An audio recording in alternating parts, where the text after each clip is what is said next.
और बढ़ते आगे बात करेंगे, मुख्यमंत्री मोहन यादव की कैबिनेट का विस्तार हो गया है और कांग्रेस के बागी नेता रामनिवास रावत अब मोहन सरकार के कैबिनेट मंत्री बन गए हैं। सोमवार को उन्होंने जैसे ही मंत्री पद की शपथ ली, कांग्रेस हमलावर हो गई। ये रिपोर्ट हम आपको दिखाते हैं।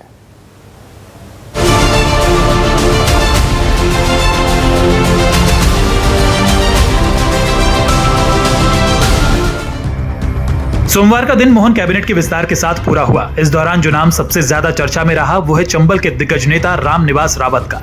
श्योपुर के विजयपुर से 6 बार के विधायक रामनिवास रावत ने कैबिनेट मंत्री के रूप में शपथ ले ली है। शपथ लेता हूं कि मैं विधि द्वारा स्थापित भारत के संविधान के प्रति सच्ची श्रद्धा और निष्ठा रखूंगा।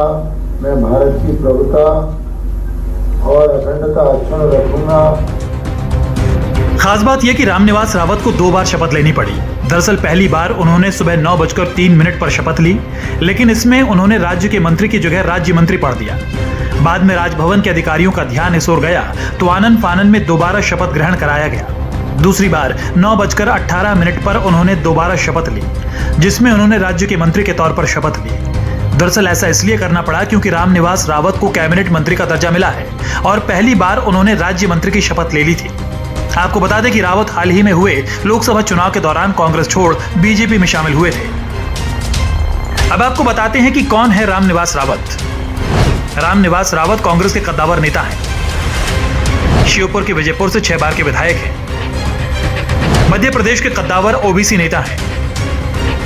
करीब 37 साल से कांग्रेस में रहे हैं। लोकसभा चुनाव 2024 के बाद बीजेपी में शामिल हुए। दिग्विजय सिंह सरकार में कैबिनेट मंत्री रह चुके हैं। विधानसभा चुनाव में हार के बाद पीसीसी के कार्यकारी अध्यक्ष रहे। विजयपुर सीट पर विधानसभा चुनाव के दौरान बीजेपी ने बड़ी मेहनत की थी, लेकिन उन्हें चुनाव हरा नहीं पाई थी। लोकसभा चुनाव से पहले रामनिवास रावत बीजेपी में आ गए। उनके पाला बदलने से सभी लोग हैरान रह गए। रामनिवास के शपथ ग्रहण के बाद से कांग्रेस हमलावर है।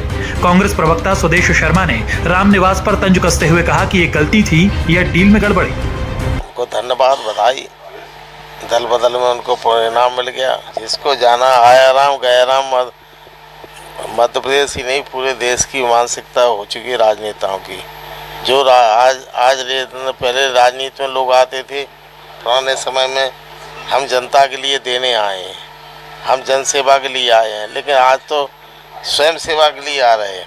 अब मेरे आगे के लिए ये कहना है, चूंकि मुझे ऐसी आशंका है कि रामनिवास रावत जी को दल बदल कानून की कार्रवाई से बचाने के लिए हो सकता है बैक डेट में उनका इस्तीफा मंजूर किया जाए, लेकिन ये नहीं होना चाहिए। ये नियम संगत कार्य नहीं होगा।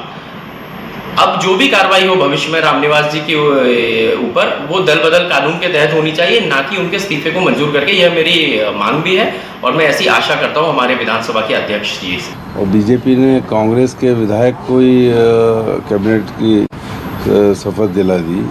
इसका मतलब ये है कि बीजेपी कितनी हड़कंप में है कि तुरंत इनको मंत्री पद की शपथ दिलाओ। और नाम सुन रहे थे समाचार में सब जगह कि भार्गव जी और 2-3 लोग और लेने वाले थे, पता नहीं उनका क्या हुआ। माननीय मुख्यमंत्री महोदय ने मंत्रियों को शपथ दिलाई, जिसमें कांग्रेस से भाजपा में शामिल हुए रामनिवास रावत को पहले तो राज्य मंत्री की शपथ दिलाई, फिर कैबिनेट मंत्री की। अब इसे क्या माना जाए, त्रुटि माना जाए या कोई डील? पहले राज्य मंत्री दिला दी और डील में खुला बिखरा हुआ, डील में कुछ गड़बड़ी हुई या रस्साकसी हुई, तो फिर कैबिनेट मंत्री की शपथ दिला दी। अब 6 महीने के अंदर विजयपुर में उपचुनाव होंगे। इसमें अगर रामनिवास रावत को जीत मिलती है तो वो आगे मंत्री बने रहेंगे। वहीं सीएम मोहन यादव ने रामनिवास रावत को बधाई दी है। उन्होंने कहा है कि रामनिवास कैबिनेट मंत्री बने रहेंगे। कैबिनेट मंत्री के नाते रामनिवास रावत के अनुभव का सरकार और क्षेत्र की जनता को लाभ मिलेगा। हमारे अपने मध्य प्रदेश सरकार के मंत्रिमंडल में एक नए सदस्य का माननीय महामहिम राज्यपाल के शपथ के साथ आगमन हुआ है। मुझे इस बात की प्रसन्नता कैबिनेट मंत्री के नाते से श्री रामनिवास रावत जी का अच्छा लंबा जीवन है और उनके अपने अनुभव का सरकार को भी लाभ मिलेगा, क्षेत्र की जनता को भी मिलेगा। ग्वालियर अंचल से उनका, खास करके श्योपुर जैसे एक पिछड़े और विकास की संभावना वाले जिले से उनका प्रतिनिधित्व मिल रहा है। मेरी अपनी ओर से उनके इस नए दायित्व की बहुत बहुत बधाई। आदरणीय रामनिवास रावत जी, जिन्होंने लोकसभा चुनाव के समय में भारतीय जनता पार्टी में माननीय प्रधानमंत्री नरेंद्र मोदी जी के नेतृत्व में उन्होंने विश्वास जताया था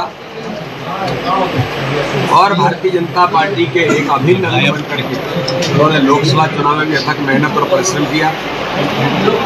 मध्य प्रदेश के अंदर हम 29 सीट की जीत का इतिहास भारतीय जनता पार्टी ने बनाया है और आज आदरणीय रामनिवास रावत जी को माननीय मुख्यमंत्री डॉक्टर मोहन यादव जी ने अपने मंत्रिमंडल का आज कैबिनेट के मंत्री के रूप में उन्हें शपथ दिलाई है महामहिम राज्यपाल जी ने। इसलिए मैं उन्हें बधाई देता हूँ, बहुत बहुत शुभकामनाएं देता हूँ। सियासी जानकार कहते हैं कि रामनिवास रावत को मुरैना लोकसभा सीट पर बीजेपी की जीत कंफर्म करने का इनाम मिला है। Bureau report, news 24 Madhya Pradesh Chhattisgarh.